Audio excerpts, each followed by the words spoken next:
Bir Şansım Olsa programının sunucusuyum. Geçmişte alınan kararların hissettirdiği pişmanlıklar ve omuzlarımızda biriken o büyük yük. Peki bir şansınız olsa neyi değiştirmek isterdiniz? Pişmanlıklarınızla yüzleşmek, hatalarınızı düzeltmek nasıl olurdu? Hadi gelin bu programda size bir şans yaratalım.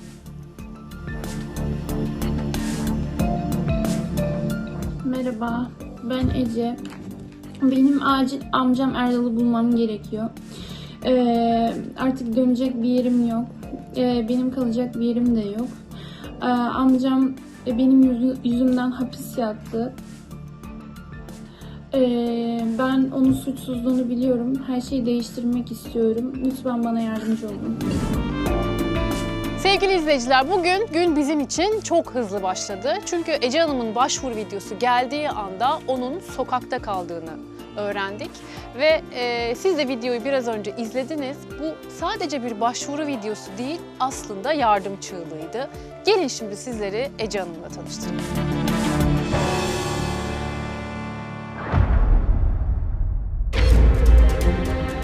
Kimden bir şans istiyorsun? Ben amcamdan bir şans istiyorum. Neden? Ne oldu? Çünkü ben ona iftira attım. Neler söylüyorsun? Senin baban cinayete mi kurban gitti? Onu bırakamadım çünkü hala seviyorum. Sen babanın katiliyle aynı evde yaşıyorsun. Evet. Dur. Senin ağzından çıkanları kulakların duyuyor mu? Sen neler dediğinin farkında mısın şu an? Evet. Zaten bu olay yüzünden 5 yıl hapis yattım. Eşim kocasız, çocuğum babasız böyle.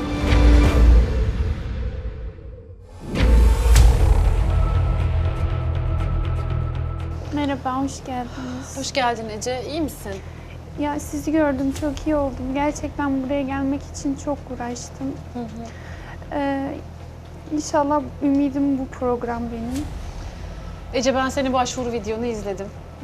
İzleyicilerimiz de izledi fakat kimden bir şans istiyorsun? Ben izleyicilerimiz için bir daha sormak istiyorum. Ben amcamdan bir şans istiyorum. Amcanın ismi neydi? Erdal. Erdal Bey. Erdal Bey'den, amcandan bir şans istiyorsun. Evet. Neden? Ne oldu? Çünkü ben ona iftira attım. Doğruyu söylemedim ve bayağıdır bunun vebalini çekiyorum. Evde rüyalar görüyorum. Ev üzerime geliyor. Sürekli amcam rüyalarıma giriyor. Sen benim hayatımı kararttın diyor. Nasıl bir iftiradan bahsediyorsun? Babamı öldürdüğüyle ilgili. Nasıl? Öyle. Amcan babanı mı öldürdü? Hayır, öldürmedi ama ben öyle söylemek durumunda kaldım. Babanı kim öldürdü? Benim kocam. Senin kocan babanı mı öldürdü? Öyle oldu maalesef.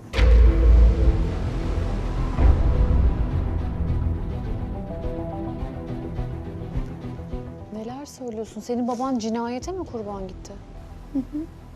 Ve sen bu iftirayı amcanın üzerine attın. Çok korkmuştum. Yani çok pişmanım gerçekten. Yani buraya nasıl geldiğimi bilemezsiniz. Evi o kadar, yani bir markete çıkıyorum diye çıktım. Hiç kıyafetim yok. Bir haftadır sokaktayım. Yani sizin programınıza katılmak için çok çaba sarf ettim. Sen nereden çıkıp, hangi evden çıktın geldin? Kimin evinden, nerede yaşıyorsun? Kocamla yaşıyordum. Onu bırakamadım çünkü hala seviyorum. Sen babanın katiliyle aynı evde yaşıyorsun. Evet. Ve oradan çıktın, buraya geldin. Buraya geldim çünkü çok pişmanım. Ben kocamla evlendiğim günden beri başımdan bela eksik olmuyor. Bunu yeni fark ettim.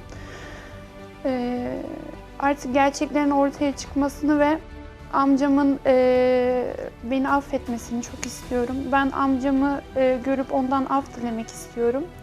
Ve gönlümü ve aklımı artık rahatlatmak istiyorum. Çünkü çok pişmanım yaptıklarım için. Peki ne zaman oldu bu olay? Yani cinayet, bahsettiğin cinayet. Biz nişanlıyken bu başımıza geldi. Ben de bu olayda bıçaklandım kocam tarafından.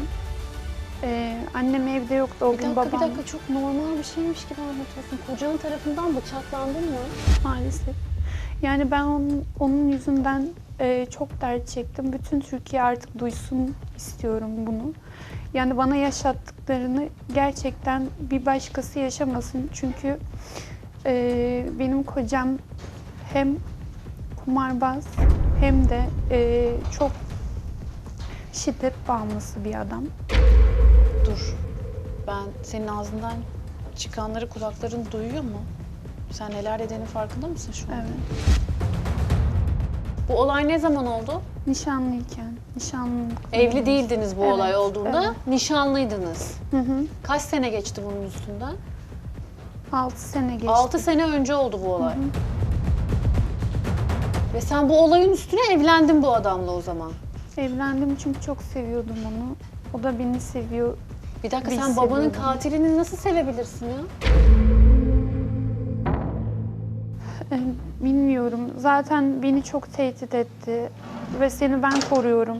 Asıl seni amcan gidip şikayet edecek dedi. Benimle çok uğraştı. Yani ondan çok korktum.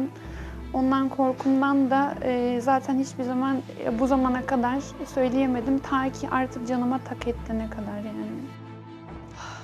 Sevgili izleyiciler, şu an ben cümle kurmakta hakikaten zorlanıyorum. Duyduklarıma inanamıyorum. Bir insan babasının katiliyle nasıl evlenir? Benim aklım almıyor. Ben şu an şoktayım. Amcan nerede şu anda? Amcam hapisten çıkmış. Cezaevine girdi amcan senin bu iftiranla. Evet. Peki senin bir lafınla nasıl cezaevine girdi bu adam? Hakim benim sözlerime güvenip amcama ceza verdi. Çok çabuk gelişti. Zaten o sırada benim kocamın evimde olmadığını söylemiştim. O dışarı kaçmıştı çünkü.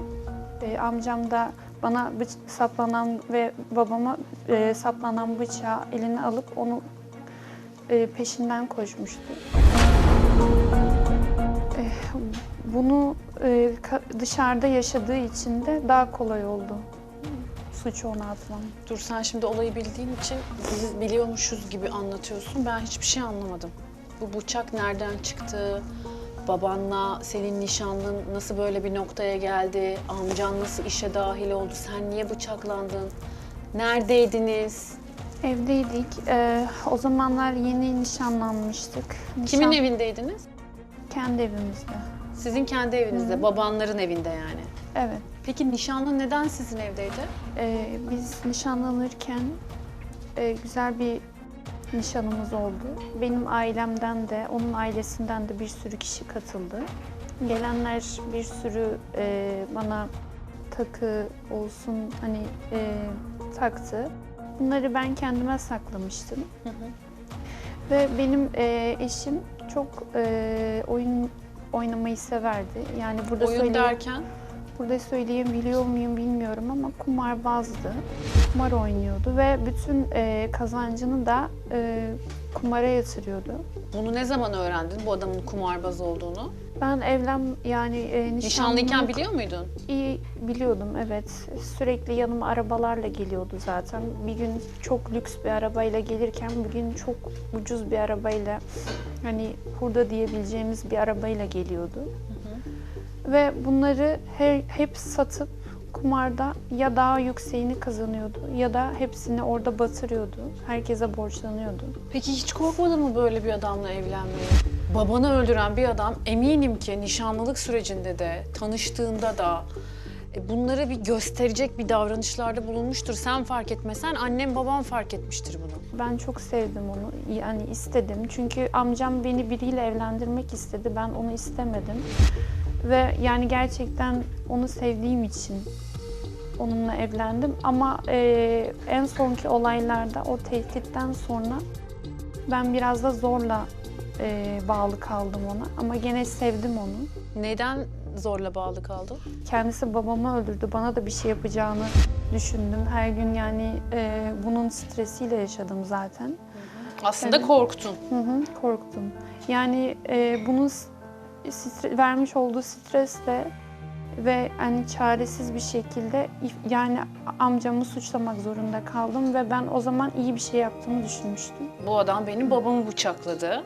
Beni bıçakladı, babamı da öldürdü. Dolayısıyla ben bunun suçunu polislere bir an önce şikayet edersem ben de kurtulurum bu adamdan çünkü cezaevine girecek. Yani sen amcanı suçlayarak başındaki belayı daha da başına çekmiş oldun şu anda. Cahilim biraz. Yani beni kandırdı. Yani seni seviyorum da dedi. Ve hani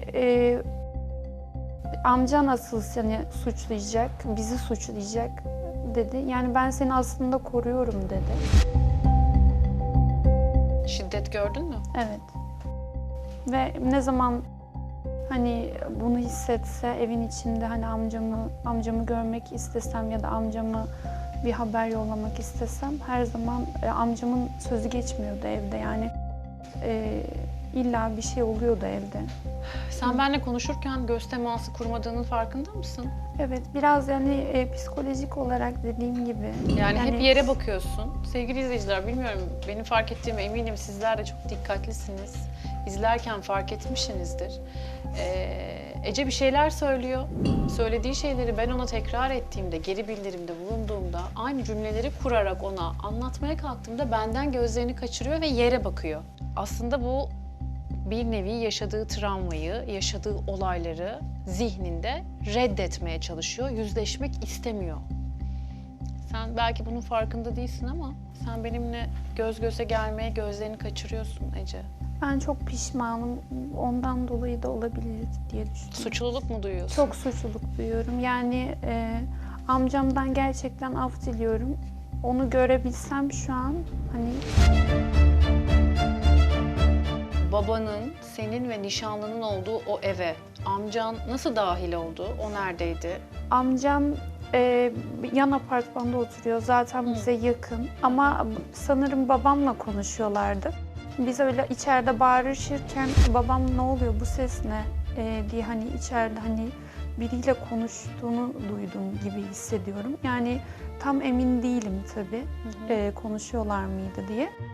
Siz büyük kavga mı ediyordunuz o sırada Evet, büyük nişanlınla? bir kavgaydı. O sırada hani benden takılarımı isteyince ben de vermek istemediğimi söyledim ona.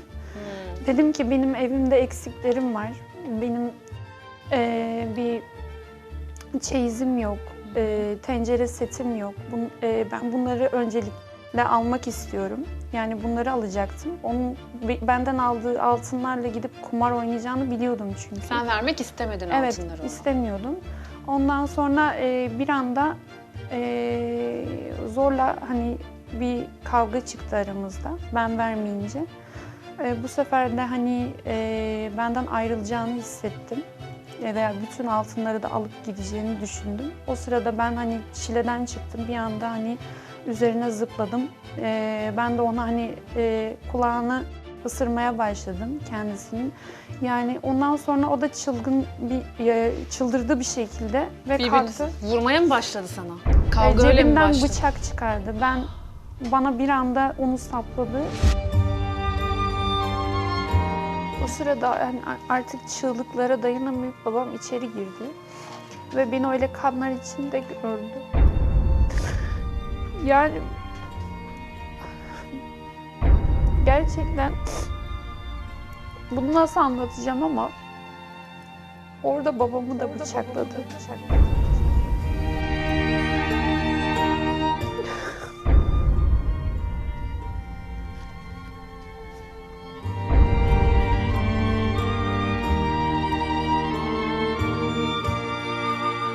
O sırada hani ben kendimi mi kurtarayım yoksa babama mı yardımcı olayım derken orada kanım dondu. Şok geçirdim. Ya ben nasıl dayandım o gün bilmiyorum. Yani keşke o gün ölseydim dedim yani. Ondan sonraki günler o yalanı attım ve o adamla evlendim. O ev benim başıma yıkılsaydı dedim.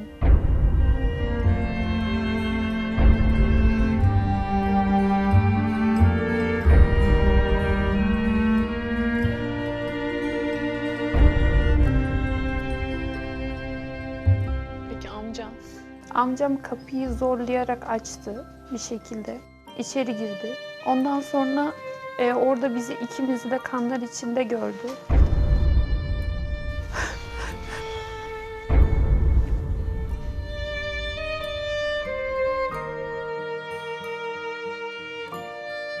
Ondan sonra bir anda o bıçağı yerden aldı. Onu kovalamaya başladı. Ben de onların peşinden koştum. Nasıl koştun? Sen de yaralısın. Koştum. Baban nerede o sırada? Yerde yatıyordu. Ambulans falan çağırmadın mı? Bilmiyorum ne yapacağımı bilemedim. O can haliyle ve onlar da hani birbirlerine bir şey olmasın diye. Daha bir şey olmasını mı var? Sen babanı kaybetmişsin, bıçaklanmışsın. Nişanlına bir şey olmasın diye amcanın nişanlının peşinden koşuyorsun. Yani olayın şokuyla yapmış olmanı düşünmek istiyorum. Öyle. Sonra polisler falan mı geldi? Nasıl oldu? Biz odada boğuşurken bizim sesimizi duyanlar olmuş. O herhalde bunlar da polisi aradılar. O şekilde yani polis de bizi buldu. Amcamın Buldu elinde- derken eve geldi polis değil mi? eve geldiler. Hı hı. Gelmişler. Oradan bizim koştuğumuz yeri tarif ettiler galiba. Hı hı. Bir şekilde bizi buldular. Hı hı. Amcamın elinde bıçağı görünce... Şimdi onu soracaktım. Bıçak amcanın elindeydi. Evet. Polisler amcanın elinde bıçağı gördü. Evet. Hı hı. Bizi o şekilde karakola götürdüler. Ama cinayeti işleyen amcan değil. Değil ama bizi o şekilde götürdüler ve o şekilde ifadeye aldılar. Bir dakika ama burada önemli olan senin ne söylediğin. Sen ne söyledin? Ben ifadeye katıldığımda ne söyleyeceğimi şaşırdım. Yani hem tedirgindim, korkuyordum. Ve hani tehdit de vardı. Üzerimde hani bir baskı da vardı. Baskıyla orada bunu amcam yaptı dedim. Neden doğruyu söylemedin? Korktum. Bu anlattığın şeyin bir adı var psikolojide, Stockholm sendromu diye sevgili izleyiciler.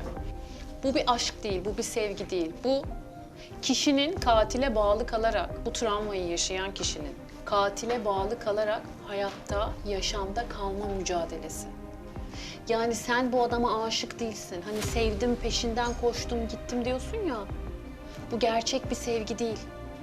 Sen bunu tabiri caizse halk arasında hepimizin bildiği kelimeyle korktuğun için onun kanatları altına girip korunacağını düşünüyorsun. Çünkü onu bilinç dışın senin bir güç figürü olarak görüyor.